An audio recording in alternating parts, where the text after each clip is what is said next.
ফুটিয়েছেন celebrity প্রার্থী অর্থাৎ বাংলার দিদি নাম্বার 1 রচনা বন্দ্যোপাধ্যায়। ঠিক তার পরের দিনে বুধবার চুঁচুড়ার ওলাই চণ্ডীতলা মন্দিরে গিয়ে প্রণাম করলেন হুগলির নবনির্বাচিত সাংসদ রচনা বন্দ্যোপাধ্যায়।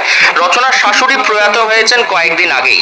তিনি পুজো দিতে গিয়েও পুজো দিতে পারেননি, মন্দিরে ঠাকুর প্রণাম করেই চলে এসেছেন। রচনা বন্দ্যোপাধ্যায়কে হুগলি থেকে 7 লক্ষের মানুষ ভৈষী ভোট দিয়ে জিতিয়েছে। ভোটের ফ্যাক্টরে যে সমস্ত বিষয়গুলি রচনা বন্দ্যোপাধ্যায়ের ক্ষেত্রে কাজ করেছে তার মধ্যে অন্যতম একটি হলো সোশ্যাল মিডিয়া মিম।